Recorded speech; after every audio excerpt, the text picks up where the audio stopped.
I could never understand why I'm hoping you can help me with this, because a lot of guys have this question.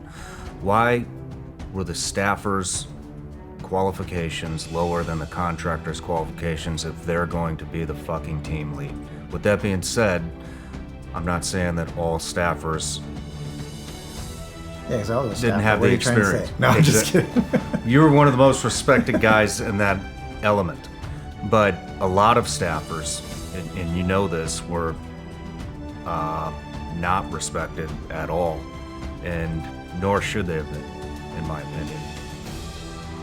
What was that? Why were the qualifications so high to become a contractor and so low to become a staffer? Whoever's in our way is in our way, and they're gone.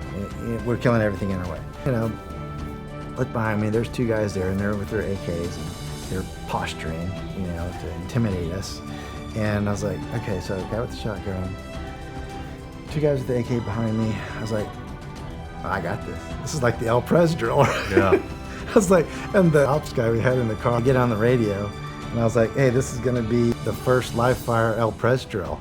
That's like, what you said? Yeah, I was like, I got this. This is gonna be the coolest story ever. They're gonna have to rename the drill.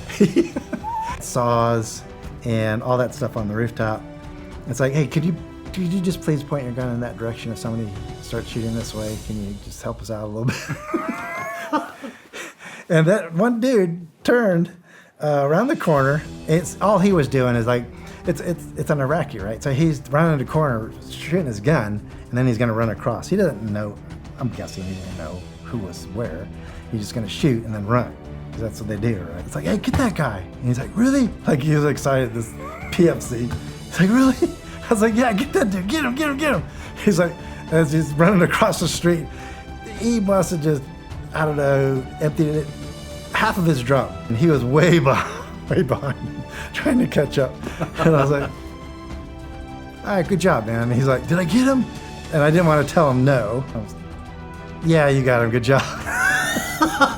You want to explain what an EFP does? Yeah, for the explosive audience? form projectile. Yeah, it's a hot metal, it's a copper plate. And then that gets pushed with the explosives behind it. And it's packaged in a cylindrical tube or container. And so you have this conical shaped copper and explosives behind it. It's primed from the rear.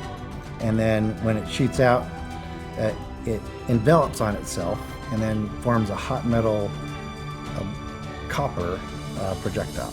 And it rips through everything. There's nothing that can stop that stuff. Yeah, any armor at the time anybody was using, it wasn't stopping, it was going right through that stuff.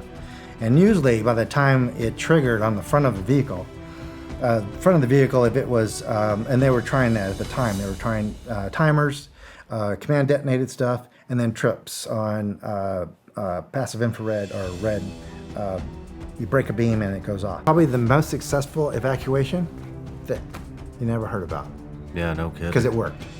We got 154 people from Tripoli at its worst to Tunis unscathed.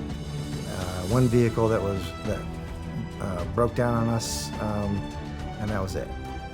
Nobody hurt, no shots fired, nothing. That's incredible.